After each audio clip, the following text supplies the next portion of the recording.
Welcome back to Mostly Thriving. Where to the world it looks like we're thriving, but really we're just Mostly thriving.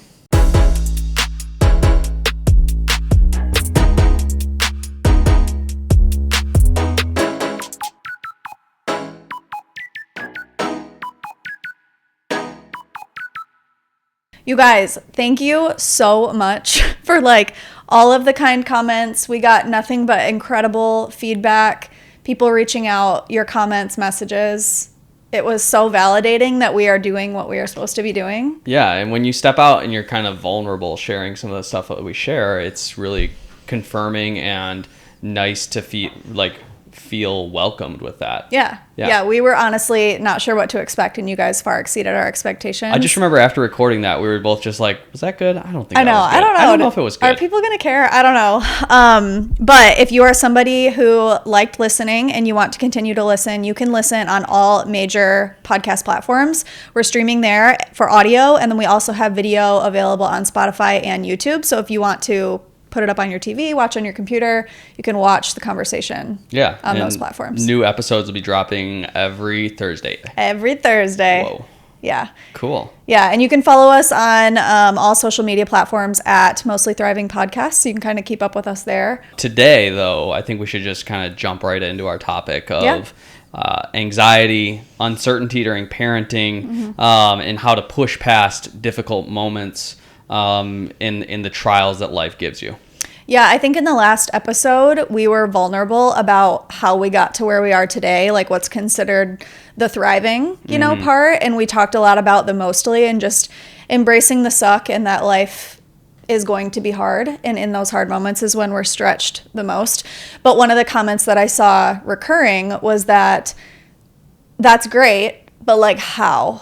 Yeah. How do you do that, in the levels of uncertainty or just, we're in the trenches of it right now with our young kids. How do you guys manage businesses with young kids and parenting and all of that? So I think it would be cool to get into that and talk about just some things that we've experienced and just kind of go from there. And two, I was thinking about with this is that all those things that we talked about last episode were in the past and pre-kids. And, some of it has been during kids, but most of the really, really hard stuff that we were talking about and listening to God and listening to my grandpa and listening to God about come stay a while, those were all during it was just you and I. Mm-hmm. And now this is real life stuff that's happening right now, even harder to work on and be consistent with and being disciplined with.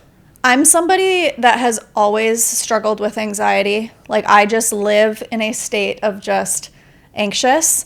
I've struggled with panic attacks for the last probably 11 years, where for a good chunk of those years, it took up a lot of my capacity, where I felt like I couldn't function. I couldn't live out the purpose that I felt like I was supposed to be living. And I almost felt like this weight, I guess, that's on me. And I still deal with it to this day, being on anxiety medication and, maybe needing something when I have a panic attack or, it's not something that I've overcome yet, but I'm really proud of the progress of how far I've come. Yes. I'm glad you said that because you have put in the work. This girl has been into the mental health gym a lot. Yeah. Putting in the time, putting in the work, and putting the effort, which in itself, outside of all the things that you do, mom, business owner, boss, wife, mental health work is exhausting.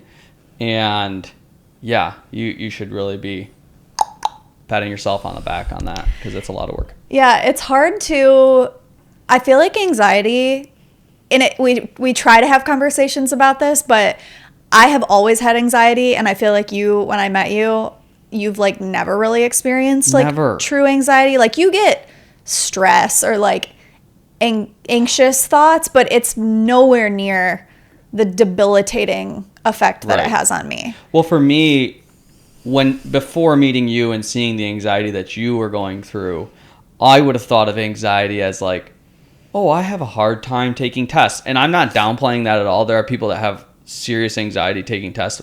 Mine I would call is just the normal butterflies before taking a test that I've prepared really hard for. For sure. And I definitely got that all through all grades, grade school, high school, undergrad, and definitely in vet school. And the confidence was built throughout that. But up until meeting you, I didn't really even know what a panic attack. I don't know if I even heard of a panic attack.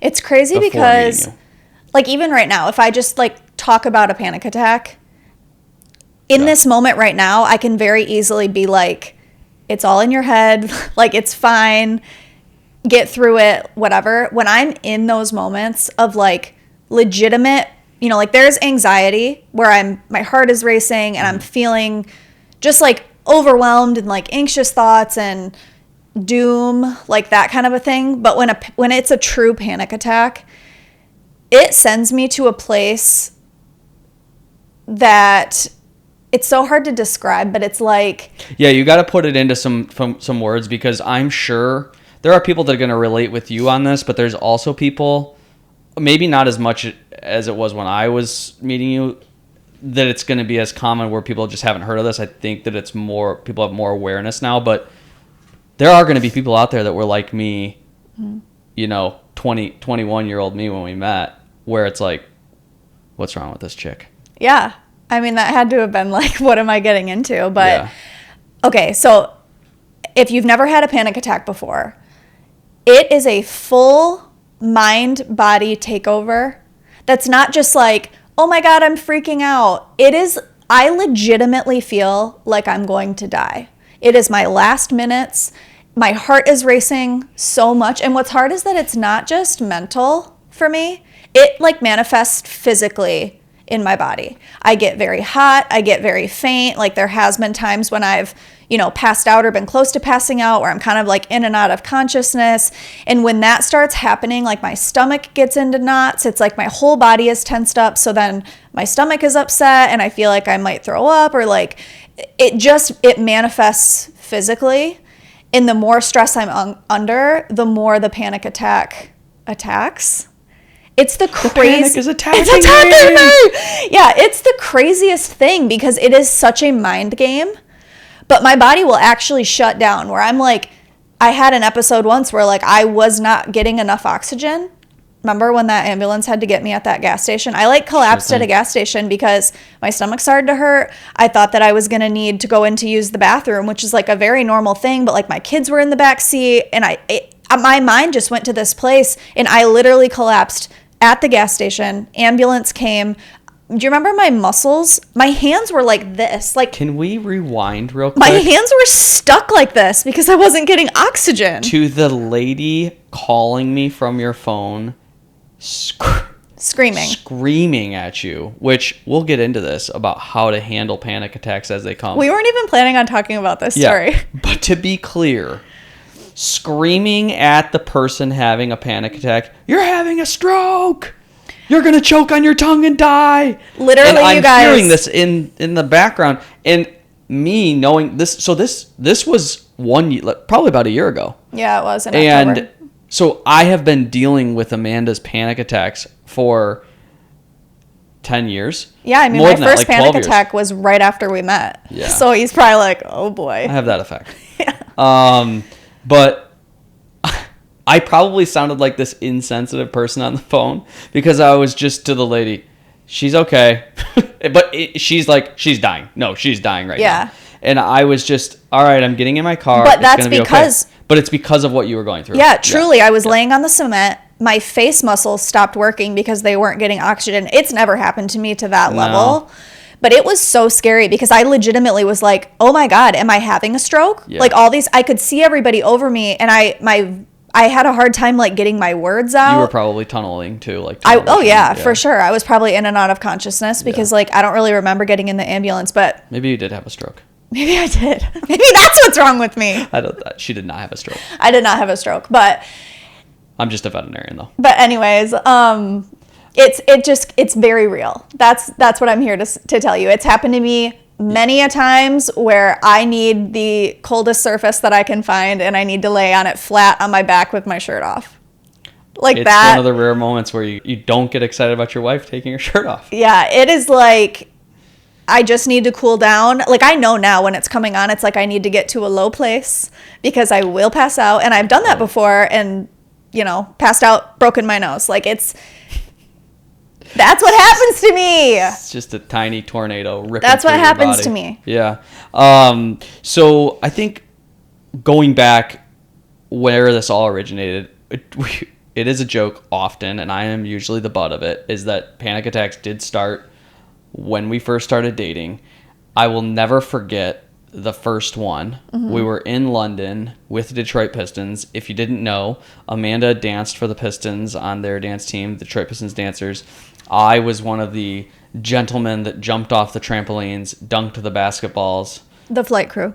Wooed my lady with these types of things, and that's how we met. We should talk about that sometime. Someday. It's a very wild if people are few interested, years of our life. Let us know if you're interested in that. Yeah. I think it's kind of NBA fun. days were quite a show. Yeah. And so we were in London with the Pistons. It's the middle of the night. We obviously not staying in the same room. I was with a Pistons guy. I get a phone call to my room. Odd enough, you're in London. Who the heck knows you to call you? And it's the girl that you were staying with saying, hey, you need to come down to the room. I'm not sure what's wrong with Amanda. Okay. I just started dating her. I don't know anything like this. And so I walk into the room, and you're in your bed. And the closest thing that I can explain this to is like a convulsive seizure, like full body shakes. But it's not because you're looking at me and you're talking to me, but it's talking like as if you have like, the shivers of you're cold or like your body is being shook violently. And so what are you feeling in that moment? In the shake phase of the panic attack? That one was extremely scary because it was the first panic attack in my entire life. Yeah. We're in another country. My body is like convulsing. And I don't know if you remember, but prior to that happening, earlier that day, they had to call an ambulance for me because it happened at a restaurant. And then I started... Did you have the shakes then? Yes. Okay. But it wasn't quite as bad. And I thought maybe it was just like they checked my blood sugar. They were like, you're good. I thought maybe just from like travel. I was very nervous. My stomach was like in knots, just like in another country. I don't know what happened. It was like the plane landed in London and my brain was just like, this would be fun. I don't know. And so that day happened, the ambulance came, and then I think I kept thinking about it, and I was like, what is wrong with me? Like, why did this happen? Am I dying? Like, I go to these places of like, I for sure have a tumor. My brain is going to explode. Like, it goes to the most irrational places. And so I, like, even right now, talking about this incident, I can feel it. Okay, let's stop talking about this. I can feel it in my body. Like, that's no good. It became a point where I would panic about the thought of panicking. Mm-hmm. And I would just, like, anytime we went to go anywhere, it was like, I can't go. Or, like, I mean, I remember there was times, like, I wouldn't ride in the car with anybody because I wanted to have, like, a getaway if I needed one. It's something about, like, losing the control or something. I don't know. Like, I need to be in a safe place where I know where the bathroom is, where I can get out if I need to get out. And so it's just interesting. And for so long, it got so bad because I didn't tell anyone about it. Nobody knew that that's what I was dealing with.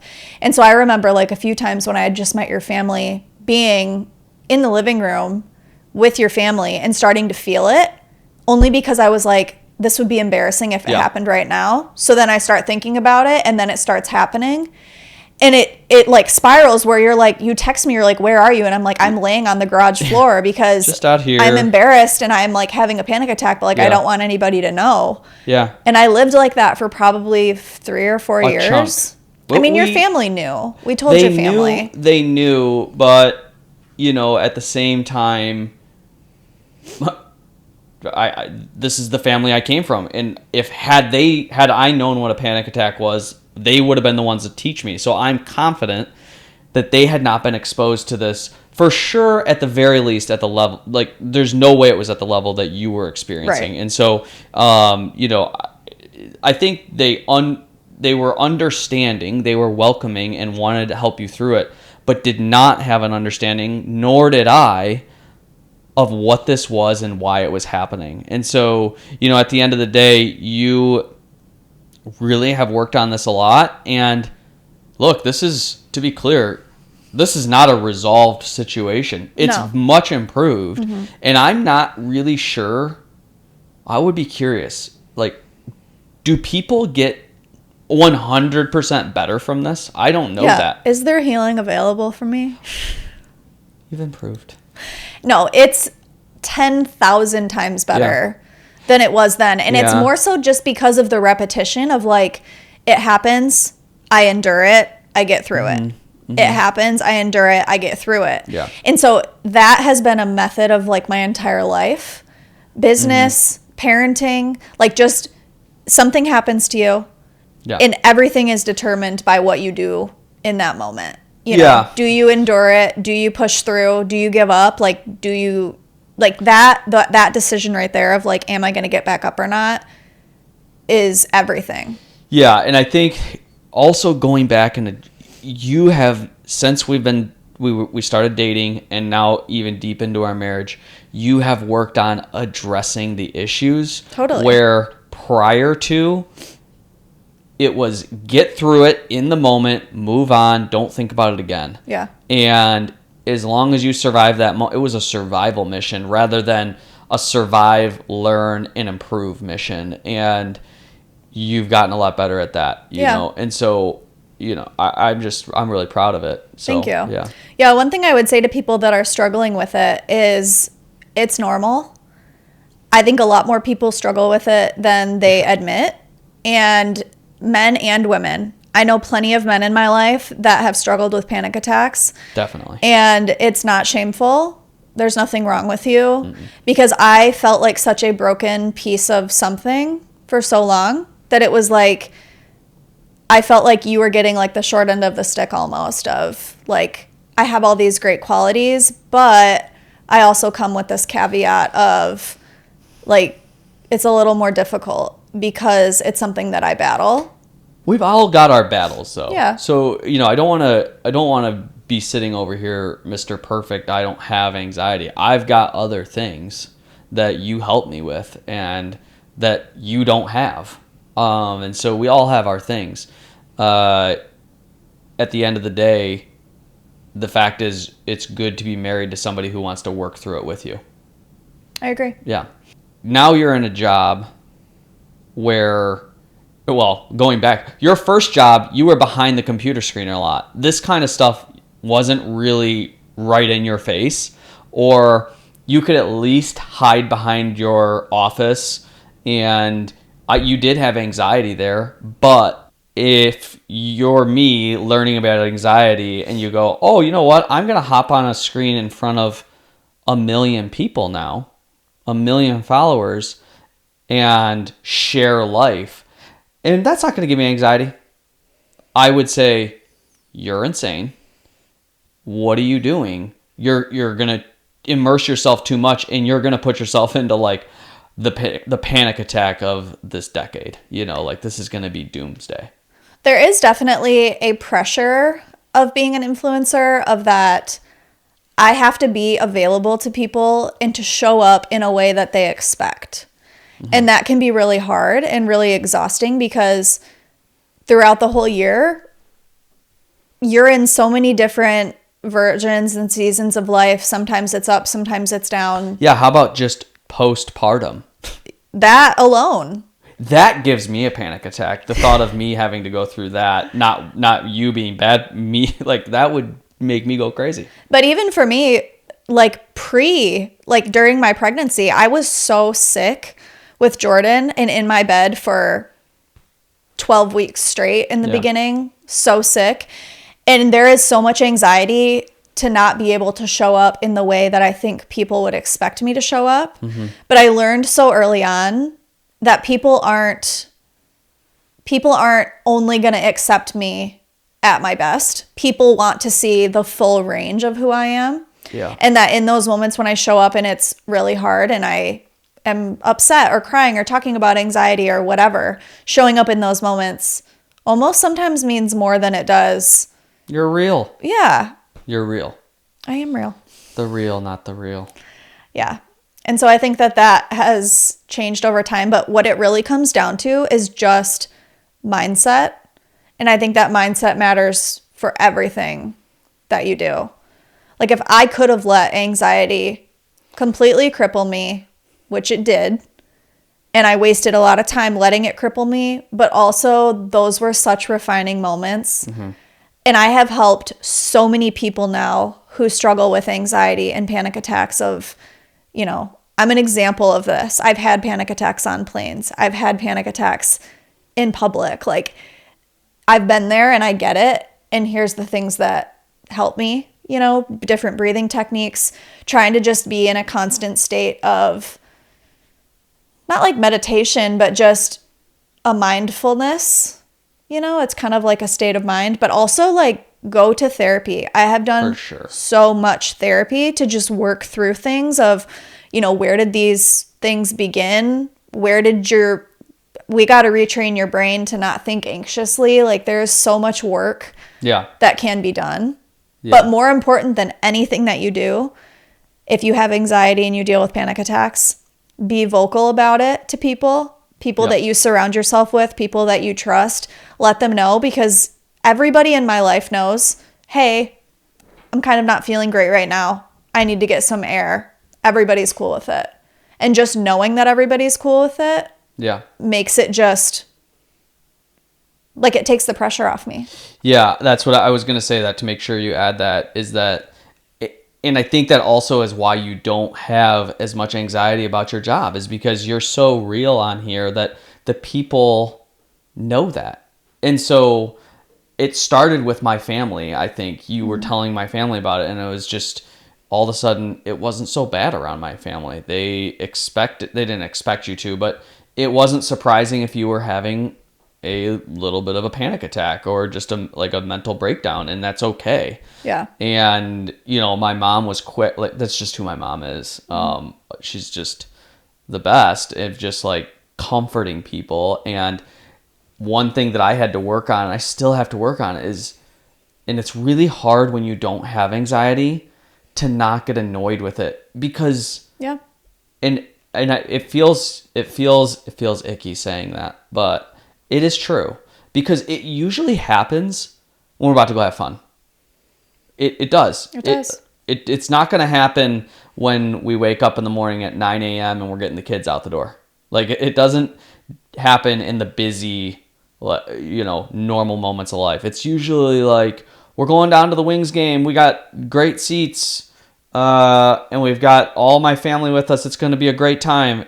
And we're driving down to the game, and I look at Amanda, and she's just straight out the window. Well, I feel like you're really good. You're good at catching it now. Yeah. Where I kind of like disassociate as it's happening. Yeah. And then you're like, what are you thinking about? And like, it just kind of, we can catch it before it's full blown. I feel like I can see Amanda leave her body and panic attack Amanda. Just take over.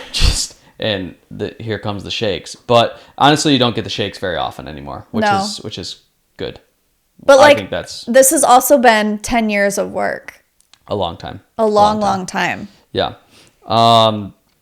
So we both run two well-run, successful businesses. And one of the questions that we get a lot is, how do we manage life, anxiety, things like that? And then you throw in parenting, the greatest job of all time. My favorite job that I've ever had. I love our two boys to death. But also the most challenging, constantly changing thing that we've had to deal with. Yeah. We have a 5-year-old and a 2-year-old, and we are in the thick of it. Yeah. Especially with our youngest, he's entering, it's like he heard, oh, I'm 2 now, I'm going to be terrible. Yeah. Like I heard about the terrible twos. He's a good boy. He is. And I'm joking, but there are days where it's like, I can't do this. Yeah. And I don't have the capacity for it. And I think we've both said businesses are important and career and all of that stuff. But what's more important than that is our job as parents of raising boys that are confident in who they are. They know who they are in Jesus, and they feel equipped to handle whatever life throws at them. And having two parents where I come from anxiety. He comes from dealing with that kind of stuff in a different way. That feels like a healthier balance where he's more even keel, where I'm more of like this roller coaster, which is why I think we're such a good pair, because you bring that level of just like comfort and safety for me. And I want our boys to be that in husbands for their wives. And so I just think it's important that we are doing all that we can to not pass the anxiety and that mindset to them. Yeah, I think that, one of the things that I'm working on right now, and someday we'll talk more about it once it's a little more solidified, is like, what does it mean to be a Vernesi man and a Vernesi in general, but we have 2 boys. So what does it mean to be a man, and helping them in that identity part of their life to give them the confidence to handle the situations that may give them anxiety in the future, so that it's not a crippling anxiety. It's more of the anxiety that I've experienced and that they could approach confidently. I don't want them putting their head in the sand and just saying everything's fine around me, because I think eventually that catches up with you too. So yeah, I think you've been learning a lot too of just, I want our boys to feel, and I want them to be sensitive, and I don't want them to feel like they can't share that or parts of them. Like, I think there is nothing wrong with men showing emotion. Yeah. Men talking about their feelings. It doesn't make you less of a man. No. Which, like, honestly, we have so many topics we want to get into of, like, what the world says a man is. Like, we've talked about these things, and TJ has such a unique viewpoint on this and how he looks at it and whatever versus society. But our main thing is always remembering that we are 2 imperfect people, and that there will be 0 perfect days. 0. There'll be really good days. There will be good days, but nothing will ever be perfect. And I think that remembering that is super important. Yeah. It's not about that. It's just about like our batting average. Yeah. Like, how are we doing overall? And we've been really good at like the 50-50 of what needs to be done, but not in the sense of, tit for tat and like, I did this, so you need to do that. But whatever needs to be done to get to 100%, whether that means I have a really crazy day at work, or I have like my photo shoot for my wallpaper and I'm just like, my head is all over the place, and you're going to pick up 80% and I got 20%, but we're getting to 100. And then maybe the next week, you're busy doing something and work and you're busy, or maybe you're just like not feeling it. Yeah.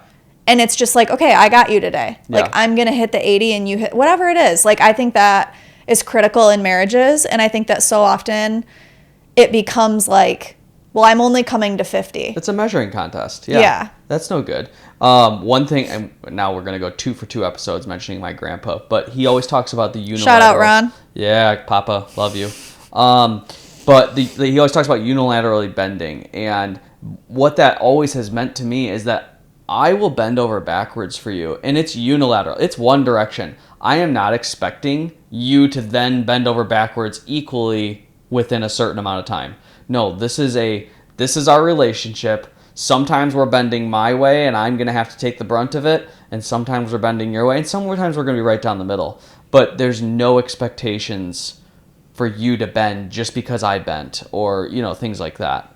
Yeah, we probably like a month ago had a conversation about we should try to live in a state where we're just constantly trying to serve the other person, in just like, how can I make TJ's day easier? And if I'm constantly living from a place of that, and he's constantly living from a place of trying to help me with things, like if we're trying to get the kids out the door, and it's, we both know lunches need to be packed and backpacks and all this stuff. It's just like, he got up before me, he comes down, like, Jordan's dressed, okay, while you're showering, I'm gonna, it's just, we're constantly trying to think of how we can help the other person. Yeah.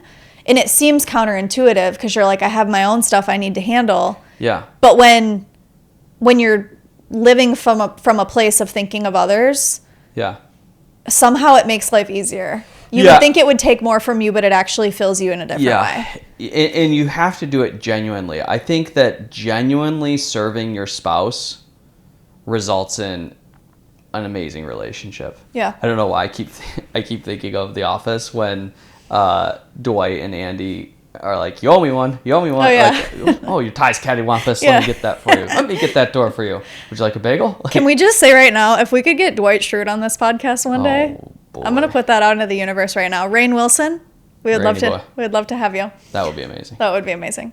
Cool. But I think like all of this stuff is things that we're actively working on. Yeah. It's nothing that we're doing perfect. Sometimes we don't do it well, literally at all.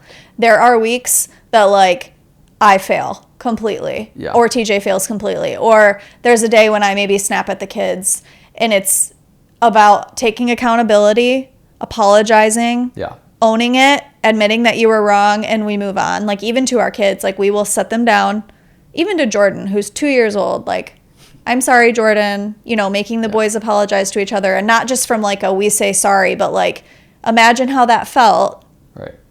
Do you think you should apologize? Like that Right. kind of a thing. And our next episode, we want to talk a lot about parenting and screen time and all of that kind of stuff. We want to get into that separately. There's a lot to unpack in that. But one thing that I want to acknowledge, and almost like you guys keep me accountable, is that we say all this and it all sounds great. And I think it's very important that you have a plan and that you have a direction of where you and your spouse are heading for your family, but also knowing that like you're going to get off track. And just something that I've been struggling with is just working too much.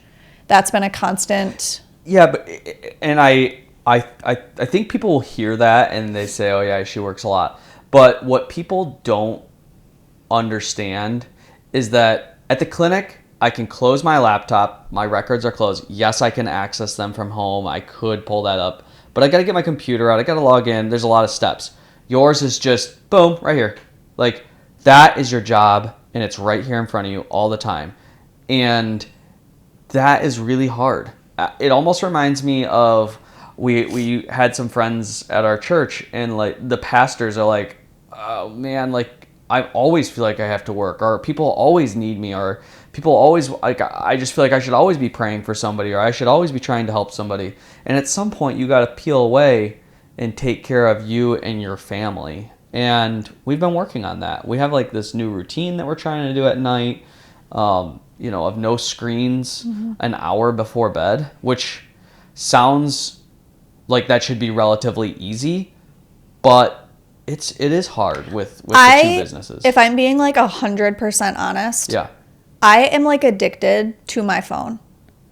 yeah, I think most not are, just yeah. for work, but like social media. I love to scroll, like just doom scrolling on TikTok. I could get lost for hours. Like that dopamine, like this is what we want to talk about with the screen time episode, but there is a science behind this addiction to our screens in general, whether it's TV shows, you know, it's always got to be like, what's next? And living like that, like this on the edge of my seat, fuels my anxiety. Yeah. Like I have to remember to like sit and like live slower. Yeah. And one thing I never want, and I think about this all the time, is I don't want when my kids are in their 30s to say like, yeah, my mom was always on her phone. Right. Like it kills me. Yeah. And truthfully, I really do think that if right now nothing changed, that is what they would say. Not that I'm on it all the time, but I'm on it too much. Yeah. And that's hard. Yeah, that's really hard to admit. Like it makes me want to cry. Yeah. Because in this moment, it is so important to me. Yeah.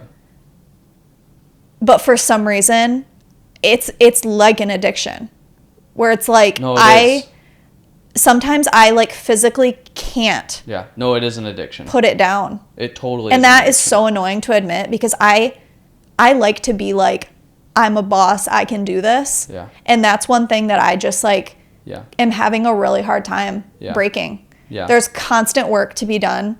There are constantly like ideas, and it's hard when your job is your life. Yeah. Like showing your life. Because life is happening 24/7 and it's available to be consumed 24/7. And my whole business rides on sharing my life. Yeah. You know, so it's hard to be like, okay, at 5 p.m., my life is no longer content. Turn it off. Now it's just life. It's really hard. It's hard to shut it off. And that's why I take the weekends off. It's a tough balance. It's a tough balance, and we're working on it. You're doing a good job.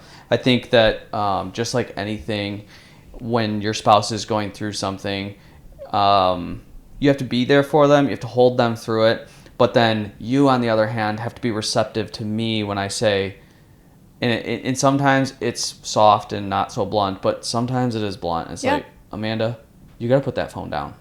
You got to put it down. Yeah. Put that ish down right now, because we got to go, or we need time, you and I. We need to go just sit. We're not turning the TV on, which we used to do a lot. We're going to get into the screen time stuff, and the dopamine, and just why it's so addicting. And TJ did some research on this of screen time, how it affects adults, how it affects kids, yeah, cultures, and different. Don't give them too much. I'm not, but it is like wild. Yeah. We were going to maybe get into it on this episode, but we're not going to have enough time, and I don't want to feel rushed in it. Yeah, one of the things that we got like comments was, thanks for like the reasonable timed episodes. Yeah, that's important to me. Focus on that. Yeah, when they're too long, it's hard to consume them, but But just know this, we're not anti-screens. We're not going to be that hardcore. It's like diet. It's like eating clean. 80% of the time, I think your manager, Sabrina, said this to me. 80% of the time, you try to do really well. There is a 20% of the time that you're going out to eat, or you're going to be on your phone, and you're going to just do that little binge TV show, and that's okay. But 80% is pretty darn good. And so, yeah. And that's why we're just mostly thriving. Yeah. I think that's what our whole goal of this whole podcast is just everybody deals with the same stuff, but nobody talks about it. Yeah. And then you just feel like, do I suck? Am I like the worst person because I'm failing in these areas? And I hope that you guys feel our hearts where we do not have it all figured out at all. I think what's really cool is that with the comments and the stuff that we're getting on the videos, and them kind of popping off, and with people jumping in, oh, I love this relates so much. It goes back to, and I said this on the last episode, misery loves company. And I don't think any of us are like miserable, but the whole saying is just, if you're in the trenches together, you're not alone. And that in itself, and knowing that, already feels better. And for us to be able to jump on here, we're going to walk out of here feeling better. This is almost a therapy session for us, and saying, this is what I feel like the people are saying. Let's see how they feel on it. And then you all just are like, dude, that's me. Yeah. I think it's something that evolves over time too. Yeah. And I would say the thing that we've noticed is intentionality is everything. Yeah. And doing every single thing you do with intention. Yeah. Otherwise, it's easy to just be like you might listen to this right now and think, oh, I want to implement, even if it's just one thing. Yeah. You know what I mean? Like, it's good to think that and be like, oh yeah, I should probably not be on my phone as much, or I should whatever. That's great. But you got to take it one step further, and like, what is my actionable step? Instead of just, I don't want to be on my phone. It's my phone gets plugged in the bedroom at 5:30 before TJ gets home with the kids, so that when they walk in the door, my phone isn't even an option. And you know what that is? And I have been preaching this for so long. Can I guess what you're going to say? But if you're wrong, it's not going to look good. But we're just mostly thriving, so go ahead. Are you going to say, is it a Jocko thing? I don't know. No, it's not good. Okay. Never mind. Ignore me. Okay. Continue. Cool. Thank you. Thank you. It is do the inconvenient. I thought you were going to say discipline. Discipline equals freedom. That's true too. And if we ever have Jocko, Lord help you, boy. Oh boy. I'll see myself out. Just scoot your booty out of here. We'd have to get a bigger chair probably. We would. That's a big man. Yeah. But anyways, okay, man crush, sorry. He's like this. Yeah. Yep. But do the inconvenient. Yeah. Do the inconvenient with your anxiety. Go get help. Go tell your family that I have anxiety. Tell the people that are giving you anxiety, you're giving me anxiety. Or just separate yourself. Yeah, it's separate yourself. Yeah, you don't have to be that blunt. TJ told me to tell you. Coming from somebody with no anxiety. Yeah. Go tell them. No. But just, you've got to do the inconvenient things. You have not gotten to where you are by being complacent. You've done the inconvenient, and now it is reaping the benefits of it in your life, and that should not be ignored. That is what... Even with parenting, like, the repetition of, okay, Jordan, if you do it again, you're getting a timeout. Keeping him in timeout. It's easy to be like, put his little button timeout. Yeah, it's easy to just be like, oh, they're crying because they want a piece of candy. Like, here's a candy, so you stop crying. Yeah. We're gonna do or if we threaten something to AJ, like, AJ, if you don't stop, we're gonna leave. Yeah, you gotta be careful. You gotta be careful. The second that you say it, you have to be willing to follow through on it and do the inconvenient. I remember one time we were at your parents' house, and I remember TJ saying, like, we had all just gotten there. We were gonna have like a game night, and TJ's just, if you don't stop, if you do it again, or if you hit me again, or whatever, we're gonna go home. And I looked at him, I'm like, him and I. Are you trying to ruin my evening? Like, why wouldn't you say, like, you're gonna get a timeout, or why are you gonna go home? We had been down that road. Trust me, I had to up the level of inconvenience. And you know what happened? TJ drove their butts back to our house. Yeah. I played a game there, and then as soon as AJ calmed down here, you brought him back, and you said, as soon as you calm down, you will come back. Do you think that I would have wanted to drive? Like, I would have not wanted to drive 40 minutes round trip, but you did it, and guess what? It's never happened again. That boy changed his life. So, like, that was inconvenient, but that really taught a lesson. That's going to be a punished reoccurring theme on this, I'm sure of it. What'd you say? That's going to be a reoccurring theme on this podcast of doing the inconvenient. Yeah. I mean, in everything. I'm gonna get a t-shirt. Can I say something? Inconvenient. I'm, like, really proud of us. Hit me. Oh, thank you. No, of us. I'm saying thank you for saying that. Oh, okay. Yeah, me too. I'm proud of me. Yeah. No, like this is like, we're doing this. We're doing this. We're doing the thing. We're freaking doing it. Yeah. We've got a podcast. That people listen to. Last time we weren't sure. They listened to the other one. They listened to one. They listened to the other one. We'll see. This is just so fun. It is fun, and I feel closer to you because Me too. of it. I love you. I love you. Oh, okay. Touches our fingertips. Okay, but we have to go to the Red Wings game. Yes. We have to be respectful of their time. Yes. And guys, thanks for tuning in. This was a lot of fun. Let us know your thoughts in the comments. Like, share, subscribe.